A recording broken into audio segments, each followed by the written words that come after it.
Everyone, welcome back to my channel. कैसे हो आप सभी? आई एम श्योर कि आप सभी लोग ठीक होंगे। तो चलिए आज का वीडियो स्टार्ट करते हैं। इस वीडियो में हम लोग जो एक 7 नंबर का क्वेश्चन डिस्कस करने वाले हैं, right the step of problem solving process. ठीक है, काफ़ी सिंपल क्वेश्चन है और मैं आपको बहुत ही ईजी लैंग्वेज में समझाऊंगी। तो चलिए स्टार्ट करते हैं। ठीक है, तो प्रॉब्लम सॉल्विंग प्रोसेस क्या है और ये हमारे मैनेजमेंट में किस चीज़ से रिलेट करते हैं, पहले तो हम इस बारे में डिस्कस करेंगे। ठीक है, तो प्रॉब्लम सॉल्विंग प्रोसेस यानी कि कोई भी ऑर्गेनाइजेशन है तो वहाँ पे अगर कोई प्रॉब्लम क्रिएट हो रही है रिलेटेड टू वर्कर या फिर रिलेटेड टू वर्क, तो उस प्रॉब्लम को कैसे सॉल्व किया जाता है। एक जो एडमिनिस्ट्रेटर है या फिर जो मैनेजर है वो प्रॉब्लम को कैसे सॉल्व करता है, वो हम जो है इस क्वेश्चन में डिस्कस करेंगे। ठीक है, मान लो कि कोई हॉस्पिटल है और वहाँ पे रिलेटेड टू हाइजीन कोई प्रॉब्लम क्रिएट हो गई है। ठीक है, तो वहाँ का एडमिनिस्ट्रेटर क्या करेगा कि किसी पेशेंट को पेशेंट को नहीं, मतलब जो प्रॉब्लम है उसको पहले आइडेंटिफाई करेगा।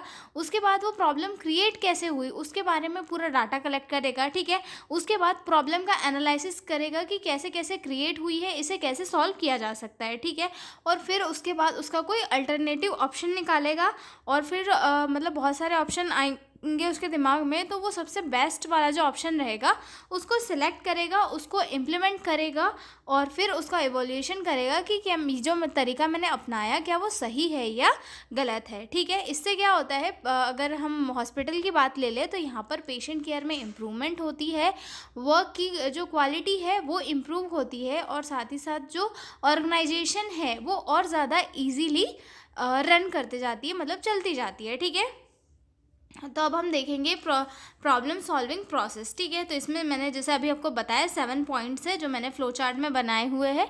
सबसे फर्स्ट आता है इसमें आइडेंटिफिकेशन ऑफ द प्रॉब्लम। ठीक है, देन आता है कलेक्शन ऑफ डाटा, देन आता है analysis of the problem, then fourth आता है generation of alternative, then fifth आता है selection of best solution, then sixth आता है implementation of best solution, then आता है इवोल्यूशन। ठीक है, अब सबसे फर्स्ट देखेंगे हम लोग आइडेंटिफिकेशन ऑफ द प्रॉब्लम की जो सबसे फर्स्ट स्टेज होती है वहाँ पर क्या किया जाता है। जैसे अब कोई प्रॉब्लम क्रिएट हो रही है, ठीक है, तो उसको सॉल्व करने के पहले हम ये समझेंगे कि प्रॉब्लम हुई किस रीज़न की वजह से, कहाँ पे हो रही है, इसकी वजह से क्या दिक्कतें कॉज हो रही है। ठीक है, the first step is to clearly identify and define the problem. The manager should understand what exactly the issue is, where it is occurring and who is affecting a clearly defined problem make it easier to find solution। ठीक है, मतलब एक problem को solve करने के लिए सबसे major thing क्या है कि प्रॉब्लम को आइडेंटिफाई करना कि कहाँ कॉज हो रही है, किस रीज़न की वजह से कॉज हो रही है। ठीक है,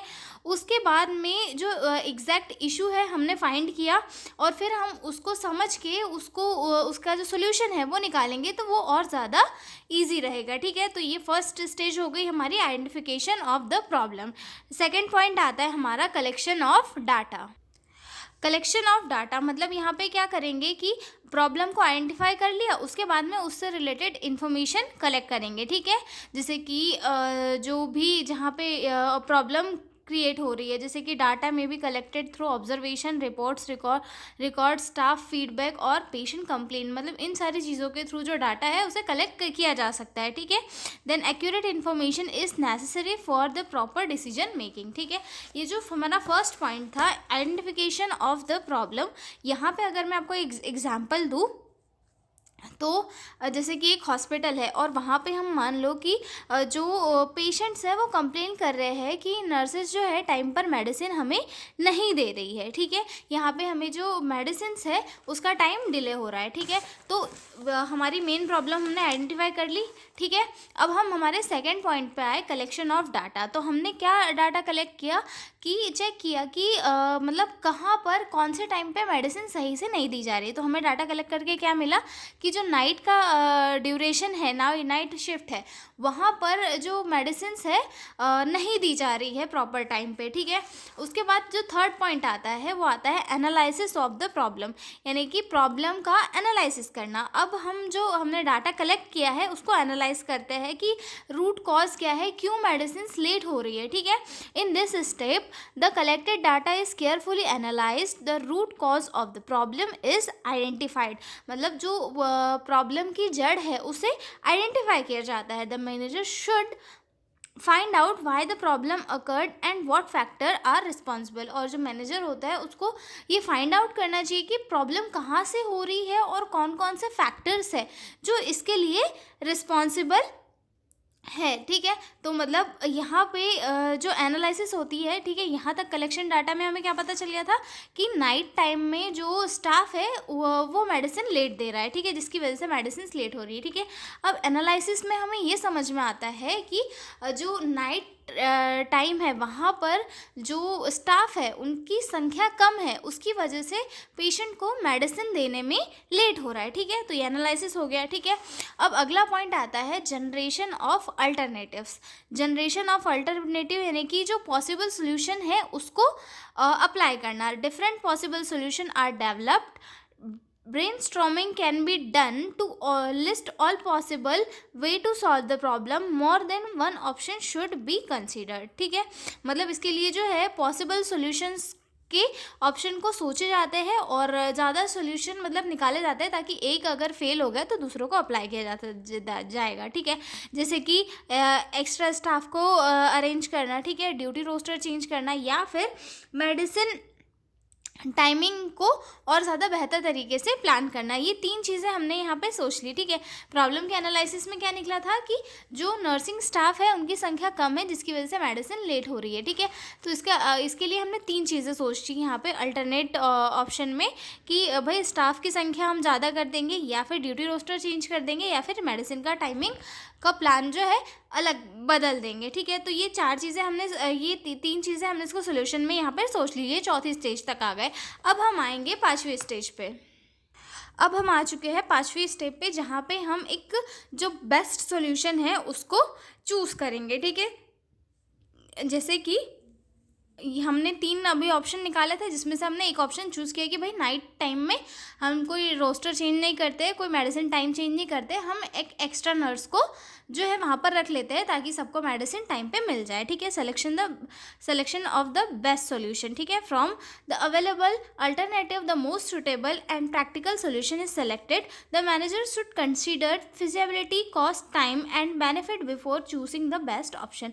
और यहाँ पर एक मैनेजर होता है उसे हमेशा जो इसकी कॉस्ट है या टाइमिंग है या फिर इसके बेनिफिट को ध्यान में रखते हुए डिसीजन लेना चाहिए। ऐसा नहीं कि भाई अपॉइंट तो कर लिया लेकिन वो उसकी सैलरी बहुत ज़्यादा ले रहा है और जो हॉस्पिटल अफोर्ड नहीं कर पा रहा है, तो ये सारी चीज़ें भी एक मैनेजर को जो है कंसीडर करनी होती है। ठीक है, उसके बाद अगला पॉइंट जो आता है इम्प्लीमेंटेशन ऑफ द सॉल्यूशन, यानी कि जो सिलेक्ट किया हुआ सॉल्यूशन है उसको एक्शन में लाया जाता है, अप्लाई किया जाता है। ठीक है, जैसे कि हमने नया स्टाफ लाया, उसको हम लोग जो है ड्यूटी पे रख लिए। ठीक है, the selected solution put into action, responsibilities are assigned to staff member and proper guidance is given. The plan should be implemented effectively. समझ में आ गया कि हमने जो नया स्टाफ लाया था उसको यहाँ पे अपॉइंट कर दिया। ठीक है, अब इवोल्यूशन में क्या आएगा कि जो हमने नया स्टाफ लाया उसके बाद में क्या सही टाइम पे मेडिसिन मिल रही है या नहीं मिल रही है, इस चीज़ को पता लगाना। After implementation the result are evaluated, it is checked whether the problem is solved और not. If the solution is not effective, necessary changes are made and the process may be repeated. और यहाँ पे क्या किया जाता है, इवोल्यूएट किया जाता है कि भाई जो हमने एक्स्ट्रा स्टाफ लाया है या फिर जो उस प्रॉब्लम को सॉल्व करने के लिए जो तरीका निकाला है वो उतना इफ़ेक्टिव है या नहीं है। अगर इफ़ेक्टिव नहीं है तो उस प्रॉब्लम को वापस से जो है दूसरे अल्टरनेटिव ऑप्शन के साथ सॉल्व करके देखा जाएगा। ठीक है, इवोल्यूशन के प्रोसेस में यही चीज़ इंक्लूड होती है। ठीक है, तो ये थी हमारी प्रोसेस ऑफ प्रॉब्लम सॉल्विंग। एक बार मैं फिर से आपको फ्लो चार्ट के इसमें बता देती हूँ। फर्स्ट पॉइंट आता है identification of the problem, second आता है collection of data, then third आता है analysis of the problem, then fourth आता है generation of alternatives, then fifth आता है selection of best solution, then sixth आता है implementation of the best solution, then seventh आता है इवोल्यूशन। ठीक है, तो ये हो चुका है हमारा 7 नंबर का क्वेश्चन कंप्लीट। हम लोग मिलते हैं अगले वीडियो में एक नए क्वेश्चन के साथ, तब तक बने रहिए मेरे साथ। और हाँ, अगर आपको PDF नोट्स की रिक्वायरमेंट हो तो डिस्क्रिप्शन में मेरा मेल दिया हुआ है, आप उस पर कॉन्टैक्ट करके PDF नोट्स ले सकते हो। तो मिलते हैं अगले वीडियो में, तब तक के लिए बाय बाय।